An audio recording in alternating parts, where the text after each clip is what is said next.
space. But with that, we also have to bring you some important national updates now. Joshimath in Uttarakhand has been declared a landslide subsidence zone, and over 60 families living in damaged houses in the sinking town have been evacuated to temporary relief centers. While relief measures are also underway, police seeking urgent declaration of current incidents of landslides and cracks in Joshimath as a national disaster will also be mentioned for immediate hearing in the Supreme Court today.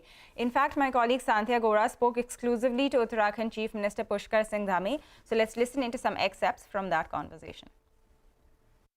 देखिए, अचानक चूँकि ये प्राकृतिक आपदा आई है और अभी किस कारण से ये आपदा आई है, किस कारण से जो ज़मीन है वो धंस रही है, घरों में दरारें आ रही हैं और रास्ते भी कुछ जगह पर बैठ गए हैं। इसका आकलन चूँकि भूगर्भ वैज्ञानिक हमारे उस पर सभी यहाँ के काम कर रहे हैं। जिस प्रभावित क्षेत्र में जहाँ जहाँ ये धंसाव की और लोगों के घरों की दीवारों का उसमें दरार पड़ना और ये सब आया है, ऐसे लगभग अभी 80 परिवार थे और उन 80 परिवारों को शिफ्ट करने की कार्रवाई की गई है। उनको जो हमने टेम्परेरी रूप से राहत कैंप बनाए हैं उनमें रखा गया है। और चूँकि अभी हमारी जो सबसे पहली प्रायोरिटी है, प्राथमिकता है कि सभी लोगों को सुरक्षित स्थानों पर किया जाए और जान माल की सुरक्षा की जाए। बिल्कुल सर। आपने ये कहा कि 80 परिवार जो है वो प्रभावित है, लेकिन अगर मैं स्थानीय प्रशासन की बात करूं, स्थानीय प्रशासन ने खुद कहा है कि 600 से ज़्यादा परिवार हैं, 3000 से ज़्यादा प्रभावित लोग हैं। और अगर हम निवासियों की बात करें जो कि सच में भुगतभोगी हैं वहाँ पे, वो कह रहे हैं कि ये आंकड़ा 10,000 लोगों का है। तो आप जो आंकड़ा बता रहे हैं वो बहुत कम लग रहा है सर, 80 परिवार। नहीं, जो मैंने कहा कि तत्कालिक रूप से जिनको शिफ्ट किया गया था कल तक, ठीक है। हाँ, लेकिन 600 से ऊपर के परिवार हैं जो सीधे सीधे वहाँ पर प्रभावित होने वाले हैं।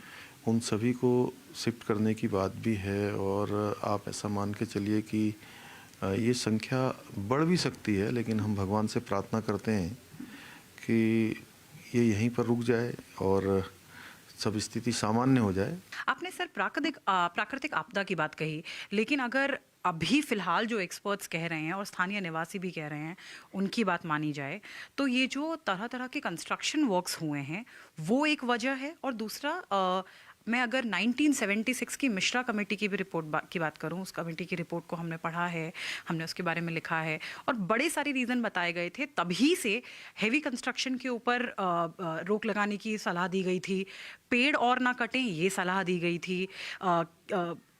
ये जो बड़े बोल्डर्स होते हैं, जो बेस होते हैं, उन्हें किसी तरह का नुकसान ना पहुंचाया जाए, ब्लास्टिंग ना हो।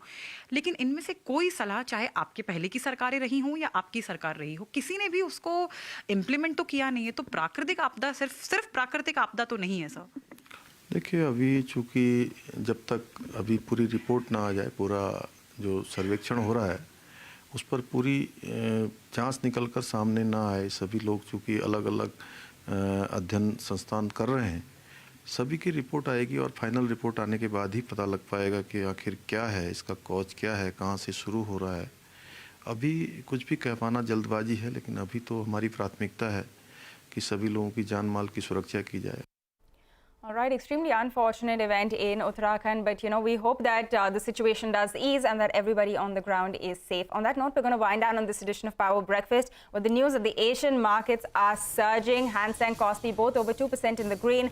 The SGX Nifty also indicating a big bump up at the start of the trading session. So thanks for tuning into Power Breakfast. Bazaar Morning Call up in 2.